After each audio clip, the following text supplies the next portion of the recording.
এবার বীরভূম জেলায় সন্দেশখালী নির্যাতিতাদের নিয়ে প্রচারে নামল বিজেপি। বুধবার সন্ধ্যায় সিউড়ি ১ নম্বর ব্লকের করিদ্ধা গ্রামে বাড়ি বাড়ি ঘুরে বিজেপি প্রার্থী দেবাশিস ধরের পক্ষে প্রচার করেন কয়েকজন মহিলা।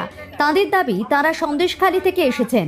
বাড়ি বাড়ি প্রচারে গিয়ে তারা বলেন, সন্দেশখালীতে যখন দিনের পর দিন তাদের অত্যাচারিত হতে হয়েছে তখন কেউ পাশে ছিল না।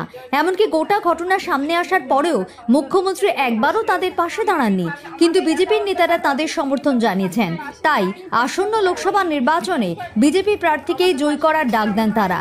যদিও বিষয়টিকে কোনো রকম পাত্তা দিতে নারাজ স্থানীয় তৃণমূল নেতারা।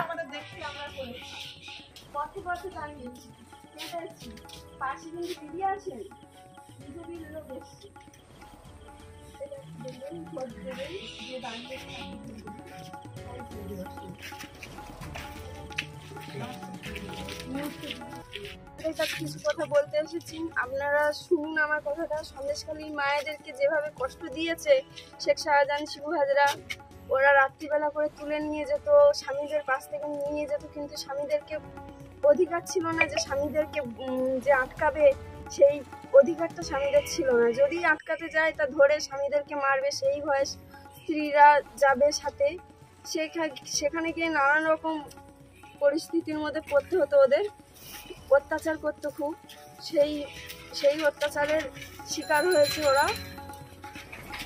রাত্রিবেলা করে পিঠা খাবার এতে নিয়ে যেত, বউদেরকে ভালো ভালো মেয়েদেরকে বেছে নিয়ে যাবে, ভালো ভালো মেয়েদেরকে বেছে নিয়ে যাবে, নিয়ে গিয়ে পিঠা করাবে, ওরা ড্রিঙ্ক করে খাবে, খেয়ে সেই ওদের উপরে অত্যাচার করতো খুব।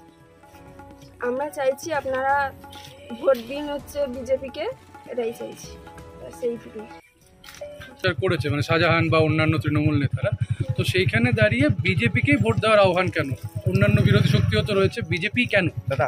কারণ ওরা এসে আমাদের পাশে দাঁড়িয়েছে। বিজেপি কিন্তু এসে তৃণমূল কিন্তু এসে দাঁড়ায়নি, বিজেপি এসে আমাদের পাশে দাঁড়িয়েছে। ওরাই প্রথমে আমাদেরকে সাহায্য করেছে। আমরা না এতক্ষণে যে পরিস্থিতির মধ্যে পড়তাম সেটা দেখার মতন ছিল না। ওরা এসে পাশে দাঁড়িয়েছে বলে তাই আমরা ওদেরকেই ভোট দেব। আপনারা এই যে প্রচারে আসছেন, এখানে এতে কি কোনো বাধার মুখোমুখি হতে হচ্ছে? মানে আপনারা যে সন্দেশখালী থেকে আসছেন, অন্যান্য জায়গায় প্রচারে, বীরভূম তো অনেকটা দূরে, এই যে এতটা দূরে প্রচারে আসা, এই ক্ষেত্রে মানে এখন কি আসতে পারছেন? এখন কি আর সেই একই পরিবেশ আছে না বদলেছে? একটু হয়েছে, কমেছে, কারণ ওই বিজেপির লোক বেরোতে সাহস পেয়েছি, এটাই। মানে করে ফিরে গিয়ে কি মানে অসুবিধা নেই, যেহেতু বিজেপি সাহায্য করছে আমাদের, আর সেই ভয়টা নেই আগে যেরকম ভয় পেতাম।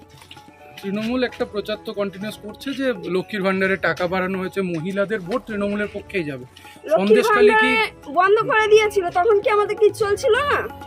তখন তো আমাদের ভালোভাবেই চলছিল, যেরকম চলছিল সেরকম। এই দুদিনে 1000 টাকা করে দিচ্ছে, 500 টাকা করে দিচ্ছে, ওটাই কি আমাদের সংসার চলে যায়?